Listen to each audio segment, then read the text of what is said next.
Queridos compañeros, primero un abrazo grande y un agradecimiento por poder compartir con ustedes un momento de contacto, de vínculo, aunque sea virtual, especialmente en momentos donde la situación se nos torna tan amenazante.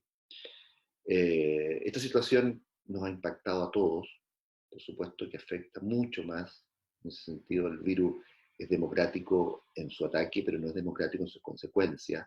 Por supuesto, a quienes desde los sectores más vulnerados reciben con tremenda potencia los impactos de esta crisis.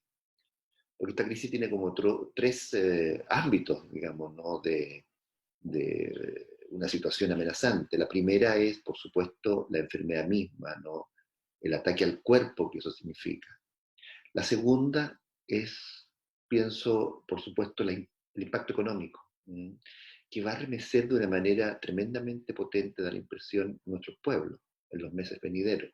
Ya estamos sufriendo la consecuencia de eso, estamos ya percibiendo los primeros signos de ese ataque. Y la tercera, y ahí donde nos toca a nosotros, aquella que tiene que ver con los impactos psíquicos y emocionales de esta situación. Esta tercera ola, digamos, la ola del impacto psíquico, ya se está notando en nuestros propios pacientes, pero se está notando fundamentalmente en una población que percibe los impactos de esta situación tensa, amenazante, vinculada al aislamiento, a la ausencia de contacto, a la ausencia de vínculos con los cuales mantener sus relaciones cotidianas, digamos, ¿no?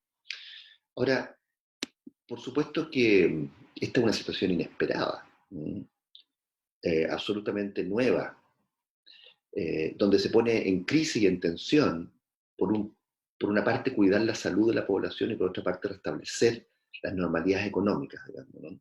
Es una tensión que permanentemente, respecto al modo de producción que tenemos y en el cual nos movemos, va a estar presente. Cuidar la salud en extremo va a significar detención de la actividad económica, retornar a una normalidad económica significa exponer a la población a la salud, digamos, ¿no? Y nuestros estados frágiles, ¿no? Han dado cuenta de esa situación muy compleja. Este es un escenario imprevisto, y en ese sentido quisiera compartir con ustedes algunas reflexiones. Un escenario imprevisto que interroga nuestra disciplina, nos obliga a pensar cómo también nuestros dispositivos técnicos, nuestro dispositivo teórico-técnico, van a ser capaces de dar cuenta de este nuevo estado de cosas. Y esto es especialmente válido a partir del reconocimiento del hecho de que nuestra actividad clínica se ve alterada en sus trámites habituales, en que aparecen estos pacientes con nuevas complejidades, con nuevos impactos de la situación actual. Y esto es relevante no solo en términos de la forma en la cual hoy día nuestro trabajo se realiza, sino también da cuenta de la forma en que hoy día esta, pudiéramos llamar, constitución estructuralmente conflictiva de lo humano se manifiesta. Esto claramente, como decía anteriormente, es un momento excepcional. Tiene todas las características de lo que pueden denominar un acontecimiento, ¿no? Que rompe los tránsitos aparentemente estables de la vida, las certidumbres supuestas en las cuales habitamos en lo cotidiano, y eso sin duda nos remece y nos fragiliza. La exposición al miedo a la muerte, a la enfermedad, nos enfrenta al derrumbe de nuestros sueños y nuestras expectativas, sobre los cuales todos construimos los soportes ilusorios de nuestro tránsito vital. Empezamos a percibir que el presente empieza a edificarse como un peso continuo con un horizonte oscuro. Por eso mismo el porvenir, el futuro, queda en suspenso y amenazado. Por eso que en momentos oscuros como el actual, quizás nos mantiene la ilusión de un futuro más luminoso, aunque también nos damos cuenta de cómo hoy día especialmente ese futuro luminoso, esa ilusión, se vuelve una situación muy precaria, digamos, ¿no? Pensaba que probablemente este tiempo, desde la lejanía, lo que estamos viviendo hoy día, será visto, será apreciado como una de las tantas situaciones, otra más, que nos exponen a este desamparo estructural que nos constituye, a la fragilidad que nos caracteriza, al ataque de la enfermedad, del dolor emocional, de lo imprevisible de la naturaleza, como nos advertía Freud.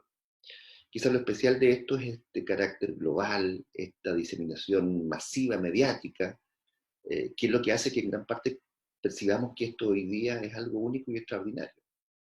sabemos desde siempre que estamos expuestos al accidente, es decir, a aquella circunstancia que irrumpe fuera de control y de toda expectativa.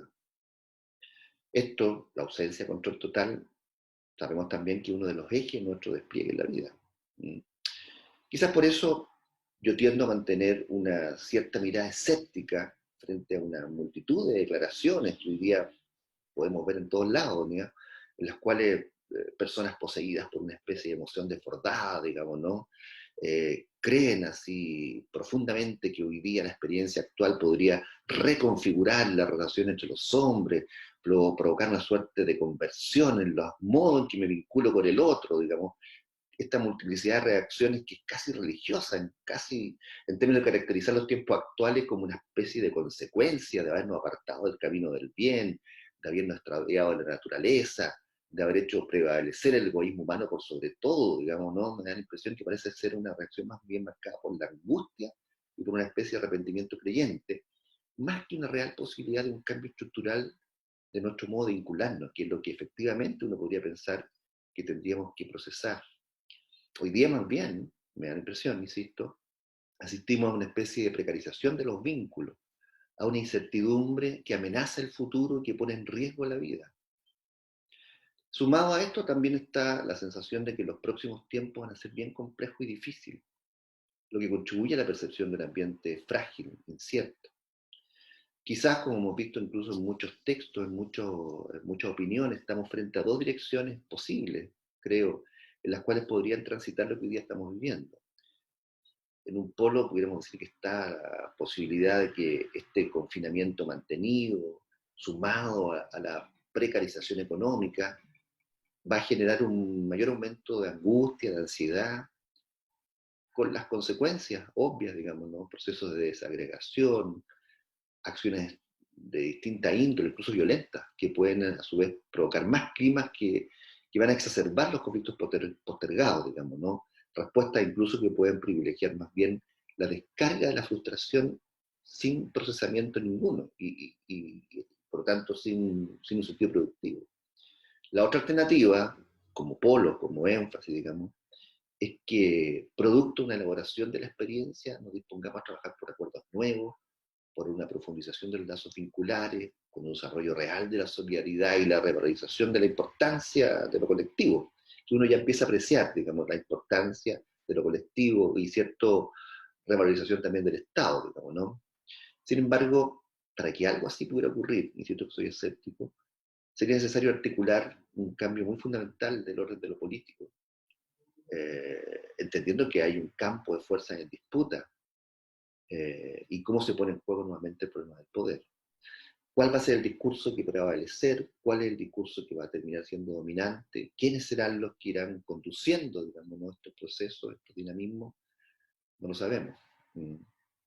La pandemia, hoy día que nos ataca, se nos manifiesta claramente atacando los lazos que nos unen, que nos vinculan a otro como un enemigo invisible y oculto.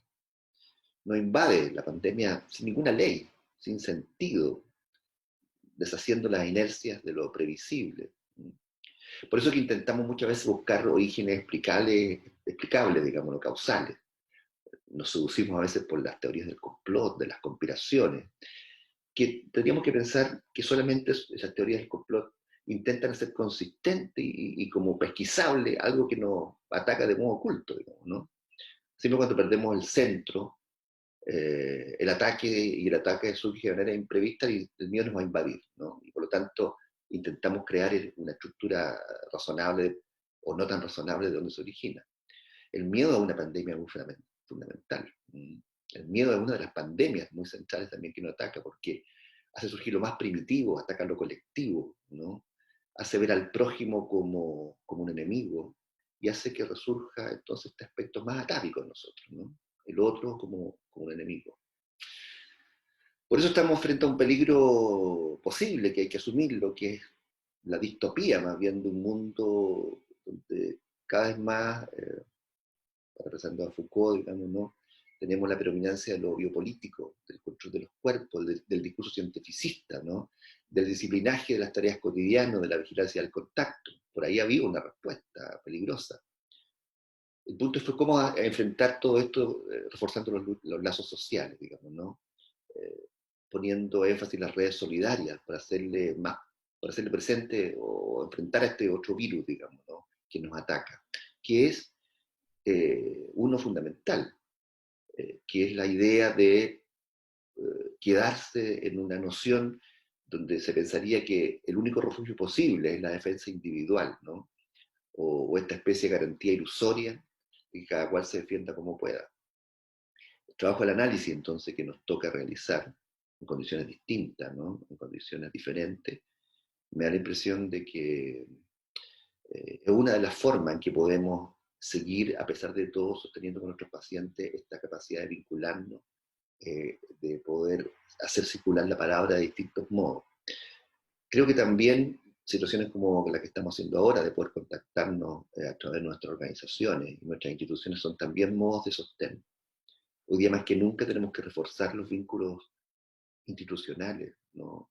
Los vínculos entre colegas, porque justamente una de las consecuencias más potentes del estado actual de cosas es también la soledad en que ejercemos nuestra labor. Nuestra labor es, por definición, una labor solitaria. Hoy día eso se agudiza, se enfatiza, porque nuestros lazos amorosos, me refiero, ¿no? La familia, padres, hijos, parejas, pueden estar también muchas veces atacados, digamos, ¿no? Pueden estar también de alguna manera puestos en juego a partir de estas experiencias que estamos viviendo de confinamiento. Creo que me parece muy útil hacer esto para poder saber qué estamos pensando, cómo estamos reflexionando en nuestra praxis, ¿no? Quizá otro punto a futuro para considerar sería poder hablar un poco más, quizá en un diálogo no conjunto, a lo mejor por Zoom mismo, por otra plataforma, respecto a cuáles son las consecuencias del uso de estos nuevos dispositivos, ¿no? Los dispositivos están ahí no solo para ser usados. Lo más complejo de los dispositivos que construyen un espacio de habla, un espacio y un ambiente que también nos constituye a nosotros. Y no sabemos todavía estrictamente de qué estamos siendo objeto a partir del uso de estos dispositivos. Bueno, estos pensamientos, dicho así de manera improvisada, digamos, ¿no? Quizás con cierto desorden, solamente quieren hacer circular algo para que podamos eh, comunicarnos, podamos reflexionar y podamos pensar. Un abrazo grande, grande a todos. Hoy se hace mucho más presente esta necesidad de estar juntos, como decía, y de poder verlos, de poder juntarnos en aquellas conversaciones, en aquellas comidas, en aquellas reflexiones, en aquel trabajo que hemos desarrollado conjunto en todos los años. Un abrazo grande y muchas gracias. Gracias nuevamente por esta oportunidad, por compartir con ustedes.